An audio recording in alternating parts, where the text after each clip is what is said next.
Hello, everybody. My name is Cletus, and welcome to my YouTube channel. I know I'm a stranger, and you guys haven't seen me in a while, but okay, fine. Life is happening. Let me just put this on silence because it's just going to go on and on and on. I'm still working during the day.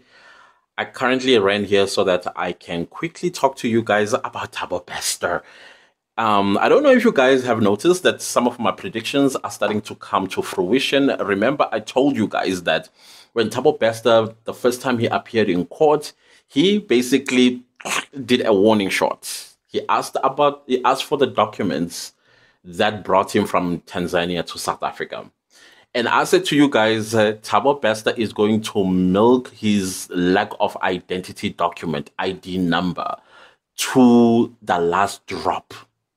And I don't know if you guys have been paying attention. Of course, everybody's watching this case with a very close eye and batted eyes at the same time.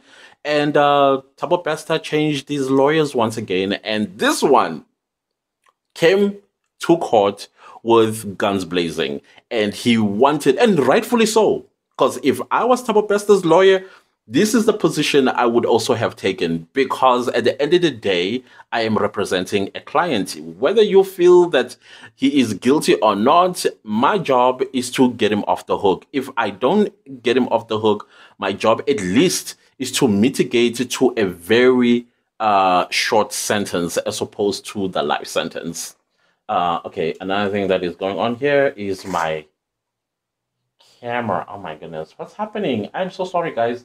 I'm doing this rushing because I ran away from. I didn't run away. What am I talking about? I. Okay. I'm so sorry for this chaos. This is chaos. This is total total chaos. Oh my word. Uh, I don't know what's happening. Help me. Okay, I think I fixed it. Sorry, guys. This is so unprofessional. But as I was saying, that if I was his lawyer, I too will start poking holes in his lack of identity. Because at the end of the day, every South African, or at least I assume every South African, has an ID number. And our ID number, it is attached as part of one of the appendages of our bodies. And if a South African doesn't have an ID number, life becomes nearly impossible. As a matter of fact, it becomes impossible because you can't do absolutely anything without a an ID number. So something very interesting that I've also been thinking about unfortunately, in this case, there was a body that was found in cell 35 at Mangawong Maximum Prison, and now we know who the identity is, being Katleho Bereng. And now a death certificate was issued as Thabo Bester. Now, as far as you and I know, when you issue out a death certificate, it has an ID number because that ID number is attached to the deceased estate. And the next of kin, once they've done burying their loved one, they go to the Master of the High Court, where the Master of the High Court will appoint an executor to the estate of the deceased. And usually there's an ID number attached there. Oh my goodness, what's happening? It's happening again. I'm so sorry. I'm so sorry. I'm so sorry. I don't know. I'm done. I'm not gonna edit because I don't have time to edit. I want this video out as soon as possible. I think my charger is on strike, and I'm using cell phone to shoot this video. Oh my word! And okay, anyways, if it switches off, it switches off. So as I was saying, that all our ID numbers are attached to our estate. It's attached to absolutely everything. And if anything happens to us, unfortunately, we pass on. Our next of kin must have the death certificate in order to claim our estates.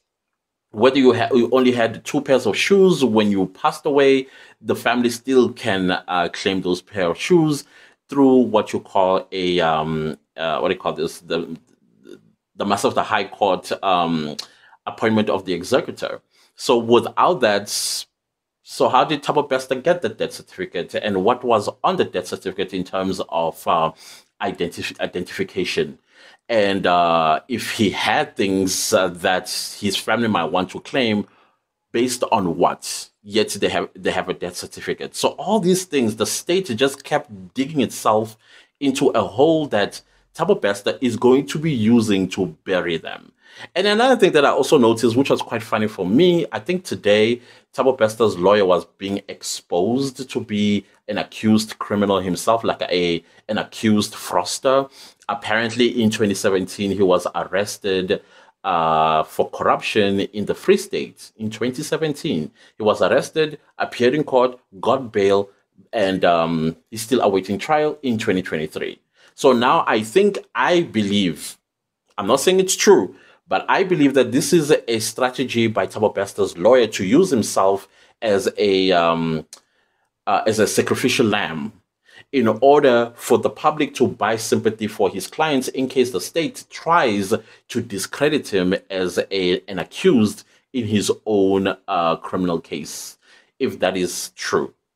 So I think this is a strategy on his part also to expose the state that these people are inept. They have no idea what they are doing because I was arrested. I was bailed in 2017. To date, I'm still waiting for my trial. So he's basically trying to expose that the state itself is a criminal. And how would a criminal prosecute and convict another criminal, basically? I think that is going to play out in the High Court arena when this matter goes to the High Court at some point. I think as well he's going to play the card of justice delayed, justice denied. I was arrested in 2017, accused of corruption. In 2023, I still not had my day in court to explain myself or defend myself. That's a type of thing. So he will attach his own to Thabo Bester in order to expose the criminal justice system. I don't know. That's just me thinking. Just rubbing my two IQs together. I'm not saying that is what he's thinking, but if you think about it, it could be going along that line. And the other thing about Thabo Bester as well, the virtual appearance. I understand why Thabo Bester needed to appear in camera, not in camera, but virtually, because there's high risk. Whether we like it or not, there is higher risk of Thabo Bester getting killed while being transitioned between Jose Mampuru maximum prison to Bloemfontein Magistrates Court. I do support that he appears virtually. As a matter of fact, in the beginning, I thought that's what was going to happen. Now, where I was thrown off was Dr. Nandipa Makudumane appearing virtually as well. I was like, wait a minute, this lady has come to court twice. Why now we are having her virtually appearing before the what do you call this, the Bloemfontein Magistrates Court? And another thing, why her co-accused, because they are nobodies, they were there physically. Now, another thing that people may say, but the court did dismiss the fact that Thabo Bester's lawyer, what do you call this, the whole identity document thing or identity itself. I believe that on the court side, it was strategic because it knew that it was not in its jurisdiction to determine or pronounce on Thabo Bester's identity. That is for the High Court. So that is why, and I think the reason why Thabo Bester's lawyer did not further press on this is because he knew that also the Magistrates Court does not have the jurisdiction to pronounce on anybody's identity. So you leave that to the High Court. So I believe that in the High Court, Thabo Bester's lawyer will still press on this this hole that is trying to punch about Thabo Bester's identity, because he's going to want to know. And I will also be interested to know, who exactly did you bring to court? If Thabo Bester still has a death certificate which is not revoked yet, so then who do we have on the stand? Who's on the dock? And still, even if they do say, okay, now the death certificate has been revoked, now let's go back. Who is Thabo Bester? Where is identification in the population registry? The state has to really, really jump this hoop. I'm not quite sure how they're going to do it. And I don't think Thabo Bester's lawyer is going to let go of this bone because it's way too juicy. And I think the reason why Thabo Bester is so quirky and so arrogant is because he knows he's going to walk free based on these very facts. So we'll see how all that will play itself out. And then let's go to Dr. Nandipa. Dr. Nandipa, okay, no, I'll leave that one because I only wanted to talk to you guys about my prediction regarding Thabo Bester, and I still believe that he's gonna walk free. And another thing that I also believe about Thabo Bester, now that his lawyer his application to have his identification identified in the magistrate court, he will use this in the high court. And if the high court also dismisses this application about his identity, at the time when the court finds Thabo Bester guilty beyond a reasonable doubt, then he can appeal the case and take it to the Supreme Court of Appeal. There as well, his lawyers will still ask about his identity. And the Supreme Court of Appeal is much more serious than the lower courts and may take an interest about this fact as well. And if he is dismissed in the Supreme Court of Appeal based on just his identity, then the lawyer will take it to the final arbiter, which is the Constitutional Court, because now his constitutional rights as well are being infringed by the state and the lower courts that keep denying the fact that they need to identify who this man is. And in the Constitutional Court, that is the highest court in the land. And secondly, its decision is final. You can't appeal it. So if the Constitutional Court agrees or agrees with the lower courts, then that is it for Thabo Bester. And that is when he will start serving the sentences that he would have been convicted for in the High Court.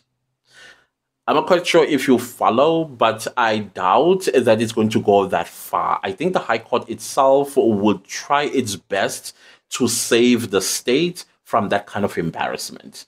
The state meaning that the prosecutors together with the South African government as a whole. So it's going to be very, very interesting to watch. And I think this is going to be pushed really, really hard by Thabo Bester's people. So my phone is about to go off. Goodbye, people. We'll talk next time.